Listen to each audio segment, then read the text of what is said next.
Back in 2011, I was living in Malaysia, and I was living in my own house. I had a friend come over from Canada, and we were just having a housewarming party when I was upstairs showing my friends my new house, and my best friend, she was downstairs with my dog.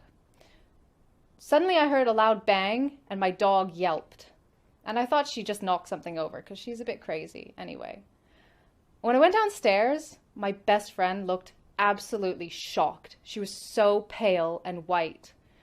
I asked her what happened, and she said my dog was walking towards the glass sliding door, and it slammed shut by itself in front of her. And we freaked out. We so freaked out. We left, we shut the doors, we're like, let's go out. We came back later and had forgotten sort of all about it. My friend left, went back to Canada, and I continued living there. Over the next couple of months, some strange things were happening in the house, but I could just give them an excuse, you know. I would come home and something I had left there was now over there. And I just said, okay, well, maybe I forgot. Or I would hear something drop in my room and nothing had moved. After probably about 4 months, I came home one night. I went to my bedroom. I put my dog in her bedroom. I went to my bedroom, started to get ready for bed, and I noticed the light was on outside of my bedroom.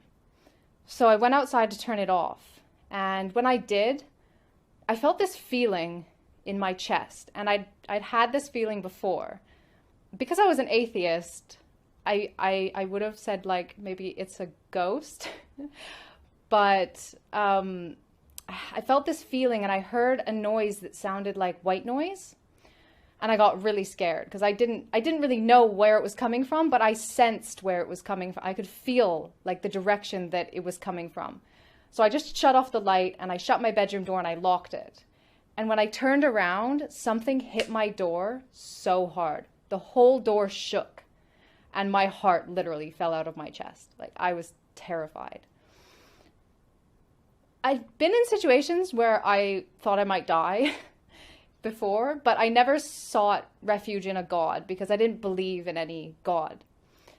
But in that moment, my mind was completely clear, and the only word in my mind was Allah. So against my natural judgment, I said to myself, Allah, if you're there, protect me, because I don't know what this is and I don't know what it wants from me. And I went to bed, and I thought that I was going to take ages to sleep because I was so scared. I just put something on my laptop and, I mean, within 5 minutes, I was asleep. The next morning I woke up, and I'm a pretty logical person, so what happened the night before was really logical for me. And so I sat on the side of my bed, and I kind of thought about the whole situation. And I did what I guess you would call make dua. I prayed in a way, and I just kind of had an honest conversation. And I said, Allah, I'm 21 years old. I've been an atheist for my whole life. If you want me to be Muslim, then guide me, because I'll never find my way on my own. And so after that, I really felt this pull to learn about Islam. And so I started asking people, what does Allah teach? Why do you pray? What are you afraid of? And I started to beta test Islam in my life. So if I got taught that Allah teaches patience and Allah loves us to be patient, I would implement that in a traffic jam when I feel so impatient with the person in front of me. And the situation would get better, or I would at least feel better. And I felt this positive influence happening in my life. So I went to France in April for work, and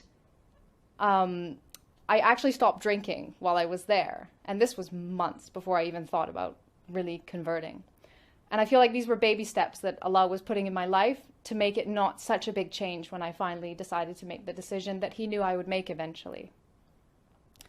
So it was coming to Ramadan, and I know all of my Muslim friends back then were very Muslim in Ramadan. Even if they weren't very Muslim the rest of the year, in Ramadan they practiced everything. So I said Ramadan is a good time to see what it's like to really be a Muslim, because my character is, if I do something, I do it 100% or I don't do it at all. So I printed out a piece of paper that taught me how to pray. I wore hijab, I fasted every day, I read a chapter of Quran every day. And it must have been about halfway through Ramadan and halfway through the Quran that I realized I didn't want to die tomorrow and not be Muslim. And I truly believe that if I hadn't converted to Islam and died, then I wouldn't be going to Jannah. So I Googled, how do you take your Shahada? And I sat there after Isha by myself and did my Shahada in English. And I have never looked back since. It's almost been 10 years now. And it's been the most positive change in my life. My mom says I probably would have been dead had I not become Muslim, the way that my life was going. My relationship with my family is so much stronger because Islam has taught me about the importance of family and respecting my parents. And just everything in my life, just this sense of happiness that never goes away, even in sad times, because you know that this life will finish, and it's not the purpose. You know, the purpose is to live this life as the best person you can so that you can live eternity in the best place, inshallah. I hope you don't think I'm crazy because of my story, and I hope it has benefited you in some way.